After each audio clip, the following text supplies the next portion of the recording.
Thanks for inviting. Pleasure to share what we are doing at Bounce and also tell you why we are doing what we are doing. How many of you know what is shared mobility?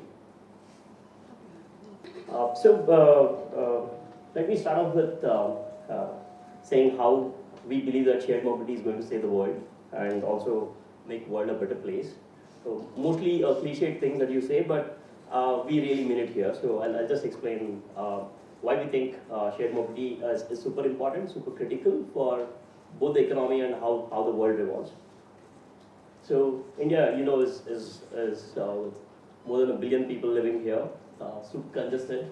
The density of people living in India is super high. If you see United States of America, probably it's 7 times larger than India, but lesser population. A lot of people in India, which also means that it's super tough for authorities to plan how should the cities be. So there are 2 ways of building cities. One is you focus on the center of the city. It's called the central business district, and people live in the suburbs, and everyone comes to the central business district. So you take any of the Western developed economies, usually built on that way. Say if you take Seattle, people stay in the suburbs, come to work, they go back. So under vertically the city grows. But in India, if you take Bangalore, Bangalore was never planned. Bangalore was a pensioner's paradise. I still remember when I came to Bangalore in 2002, all the way from the hostel to college, there was only 1 traffic signal. Now there are some 4 traffic signals and it takes massive amount of time. So the cities were not planned in India, right? And also what's happening in India is that we are seeing massive urbanization, which means that people from smaller towns are coming to cities in search of livelihood. And this is something which is not happening in the Western cities, but India, because it's growing at a great speed, we're seeing massive urbanization. So when I say massive urbanization, about 40% of people from smaller towns are going to cities. And if you see the number of cities in India which can actually provide livelihood, there are very few. 4 to 5 cities which actually provide for the tech growth which India is seeing. India was never known for the factories, so the factories have never took up, and the manufacturing is something not great in India. So it's always the service sector which takes a lot of pressure. So which means that cities like Bangalore gets crowded and crowded. Every engineering college across Karnataka, probably people end up in Bangalore or Pune or Mumbai, right? So the cities are getting super congested. And this problem of congestion will not get solved on its own. It's not a problem where you can say that, okay, we'll give it time and it gets solved. Because the population is growing, urbanization is taking up, which means that there will be more and more people. So this problem, if not solved for, will only become much more and more, and where the cities can collapse. So Bangalore, BMTC used to move 5 million people every day. Now it moves 3 million people every day. Do you know how many buses they have, which moves about 3 million people every day? 6,500 buses is the total fleet, of which we don't know how many are functional. So when I do investor pitches to most of the folks in US or Europe, I say that the Bangalore public transport moves 3 to 5 million people a day. They're like, oh, fantastic, public transport has taken off. But I say it is from 6,500 buses. So I explain to them what is footboarding. And footboarding is something that we have romanticized in Bollywood, right? So, but imagine people have to move day in, day out like that to get to their livelihood. People die, right? People die because they're just grabbing something and they're hanging outside the bus. And it's not very safe, but millions of people in Bangalore alone move daily to work that way. I've been working on transport. We started as a luxury motorcycle rental business, then we started doing commute. So I've spent almost 6 years around commute transport as such. One thing I've realized is what is the importance of mobility for the development of a city or development of the particular region that we are talking about. And also we have realized over time that this is a term that we have coined. We believe that mobility has to be seen as a fundamental right. I'll tell you why and how. When I say fundamental right, we are now putting a very tough and a lot of importance for the word, right? We're saying mobility has to be seen like a fundamental right. Fundamental right, like how we have right to speak, right to get educated. So we are saying that mobility has to be seen as a fundamental right. And going back to the numbers that we have 1.35 billion people to whom we have to give this fundamental right to access, right? So why is mobility so important? You want to get to college, you want to go to tuitions, you want to get to some work. Mobility plays a very important role. I'll try to put it in perspective for you. So let's say you have a maid at your place and you want to shift your house to another place, say 3-4 kilometers away. 99.99% of the times the maid can't relocate because she has to stay close to where you stay. And the amount of money that she can earn totally depends on how many houses she can basically go and work in the vicinity. If you ask her to take another 2 kilometers of change of workplace, it's impossible for her. So the amount of work that you can do totally depends on how much time you have to travel and where is the work, right? So this mobility plays a very important role. You take it for anyone, be it for a student, be it for someone who is working. Mobility plays a very important role, and today we spend a lot of time commuting. Because what we resorted to, because we did not focus on growing the city in the right way, was owning two-wheelers or four-wheelers, because that was the easiest way, right? So we thought, okay, it's easier to buy personal vehicles. India has close to about 150 million two-wheelers alone, and India adds about 25 million two-wheelers year on year. 25 million two-wheelers year on year are bought in India. India is the largest two-wheeler market. But this also results to a problem, right? So if we say that, okay, people have enough money, if they can buy their own two-wheelers or four-wheelers, has the problem around commute be solved? Or if we're talking about mobility as a fundamental right, if government gives free two-wheelers or four-wheelers to everyone, is the problem solved? Absolutely not, right? Because we don't have enough space to move on the roads or enough space to even park. I'll show you a simple stat. This is a stat that I saw in Mumbai, about Mumbai. So Mumbai is again a lot of people in Mumbai.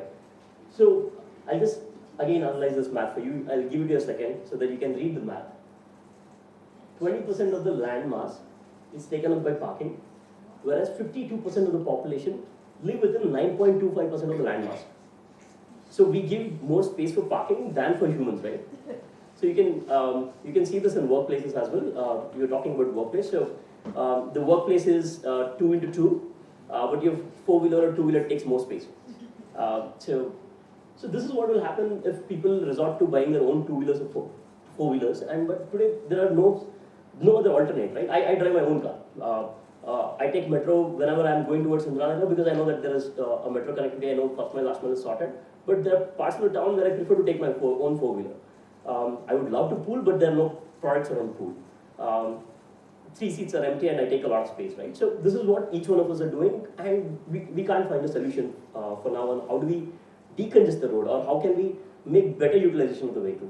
This is where I go back to my point saying that shared mobility is super important for the cities. Otherwise, cities get congested, people start hating to live in that city, which means the city will collapse. So if we leave Bangalore as is for next few years, I think Bangalore will not be the most preferred place of work for anyone, be it investors, be it for talent. So this is where I go back to the point saying that shared mobility is super important. I'll again try and tell you more about what do I mean by shared mobility. Is it only scooters? Is it only cars? What exactly are we talking about? So there's a whole gamut of things which can be done in shared mobility. And are we not already doing shared mobility in India? Absolutely, we have shared mobility in India. But probably it's not very organized and it's not very scalable. And it's not even transparent because it's done in pockets. There's no transparency. But with the advent of tech now, we can make it very transparent, very scalable, and actually take it to the masses, not just in metros, but also in smaller towns. So, you know that about Delhi pollution. I hate going to Delhi, but I love the food there. But yeah. So how do we fix this? Again, I spoke about the fundamental right part of it, right? So there are multiple aspects. So I think we have to move from we have to put the human in the first now and talk about the use cases. So today, the use cases, as in if you have to go from point A to point B, you get your own four-wheeler or two-wheeler, right? You don't think twice on what is the right way to go there. You don't think about the carbon footprint. You don't think about the congestion or whatever.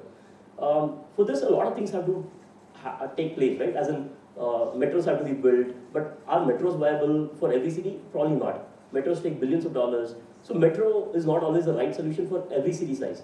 And also there is a lot of debate which is going on. You can find a lot of material saying that are metros the right kind of public transport for a polycentric city? In a central business district, what happens is that you can build a neural network where you can build a rail network so that everyone comes to the center of the city where they work. In the center of the city, it's always vertical, so you can provide first mile, last mile, walking, everything, and it can be sorted. But in the polycentric nature of the city, metro might not be the only solution. That's where India is innovating on bus lanes. So Bangalore has started with dedicated bus lanes, where you don't need a massive investment in terms of infrastructure, but it works out. It can still move about 100 people in a bus without need for any further infrastructure. So India is really innovating on how to move people from point A to point B. And also what everyone has realized is that there is no copy-paste solution which will work for India. We have to think of a solution and multiple solutions to coexist that's when the shared mobility can actually take off. So we've tried to put a few things here. So one, the central one you can think as a bus transport, a shared bus transport. You can see a kick scooter which is very tiny, which can be used for, in India pretty tough because you don't have dedicated lanes for low speed vehicles. For up to 2 kilometers or to 1 kilometer, I think we can do it on smaller vehicles which are electric and which can be shared again. Scooters have a great product market fit in India, right? Today, the way that we see two-wheelers is that, okay, we buy two-wheelers. And what do we do with the two-wheelers? Most of the two-wheelers are not used for more than 2 hours a day. And again, they consume massive amount of parking. The same parking could have been public parks or it can be nice seating area, but today we have lots and lots of parking spaces, right? So with Bounce, what we did was we said the two-wheeler, which has a great product market fit, can it be shared by multiple people in one day? As in, why should one person have access to one vehicle when 20 people can use the same scooter at different points of time and in different places? That is what we have built out of Bounce. I'm sure most of you know Bounce. So this is a shared mobility on two-wheeler that we have built. What do we need to do when it comes to shared mobility? We have to just enable access to vehicle. We have to build asset safety. We have to build a trust so that people can actually rely on this. So these are 3 important things which has to be done for any shared mobility. So people should think that it's a trustworthy solution which can be relied on. Again, it can be done through tech. It should be accessible by multiple people. Again, tech plays a very important role. And we have to come up with innovative ways of funding these vehicles. So this is what it takes for every such of shared mobility. I've also put carpool there. In India, carpool has not taken off. Forget about India. Across the globe, carpool has still not taken off in the way it has to take off. Why? Because people who can afford cars, most of the times wouldn't care about sharing the cost of the ride, right? The pitch has been around sharing the cost of a ride. So there is a lot of innovation which is possible now with pooling, where we can say that, hey, I like to trek, so I want to talk to someone who I'm planning to do a trek. I want to talk to someone, or I want to pool with someone who also knows about trekking. So you can put people together when it can be like-based or interest-based pooling, right? So a lot of innovation is possible in shared mobility, which does not solve for congestion, but also solves for real-life problems. So again, sharing is not very new to India, right? As in, we have always been sharing autos, or we have been sharing everything, right? So gas cylinders. So we talk about battery swapping infrastructure, right? So for electric vehicles, we talk about battery swapping infra. How can electric mobility take off? The batteries have to be charged and it has to be swapped. So Gogoro in Taiwan has built automated swapping centers, but India has been doing that for ages. So India has a great network of gas distribution where you call someone and you get a gas delivered to your house within a day's time.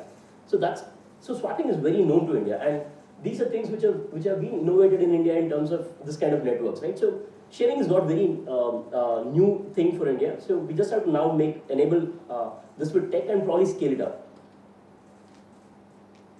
So this explains how a shared scooter works. You can find the nearest scooter on the app, book the scooter, get access to the vehicle. There are no keys to the scooter. So these are keyless. This is the IoT that we've built. We've innovated a lot to make the vehicle really robust in terms of access to the vehicle. So the authentication happens through the cell phone. Once you can unlock the vehicle, you ride it yourself like it was your own vehicle, leave it in a legal parking and walk away. So this solution looks very simple, but to execute this is a massive effort. Today, it's been about 18 months that we started Bounce in Bangalore. We do close to about 3 million plus rides in Bangalore. That's 3 million rides a month, or in terms of perspective per day, it's close to about 120,000 rides we do a day, which is almost 1/3 of what Metro does in Bangalore. But to pull this off, we've gone through massive efforts in terms of engineering. Finally, we worked with a bunch of engineers from MIT and a bunch of local guys. We figured the solution. The solutions were very subtle but very challenging. For instance, we are saying that, okay, we'll show a scooter on the map, right? So how do we make sure the scooter is actually there? Because the location is not very accurate. So how do we are depending on the telecom network, and telecom network is not very stable. There's a GPS track. So now how do you make sure that the vehicle is actually there? Because we're talking about trust, right? When we talk about shared mobility, there has to be trust. We're asking you to give up your own vehicle and use shared mobility. So trust is super important. So how do you make the vehicle really show the vehicle where it is, even on that? So we've done multiple iterations. One was IoT. We also went through non-tech solutions. What we started doing was I started asking users to take a photo of the scooter once they end the ride, and also type the landmark so that we can show it to the next user. So this is something which was very not tech-based solution, but it was more in terms of making sure that the next user can see the photo of the scooter and also figure out the landmark and access to the vehicle. So we have done this over a period of time. We've scaled this now. So India, Bangalore is known as the world's sharing capital now. It has the highest number of sharing scooters across the globe. People across Europe, they come to us today to understand how to scale things. So this is the innovation which has come from Bangalore. It's a form factor which was already there. No innovation on the scooter. No innovation on selling that, okay, you should use scooter. People were already using scooter. What we've done is saying that, hey, you don't have to buy a scooter to go from point A to point B. One scooter can be used by 20 people. So today, most of the times, one scooter is used by at least 20 people in Bounce today. So that is, imagine the impact. And imagine this on electric.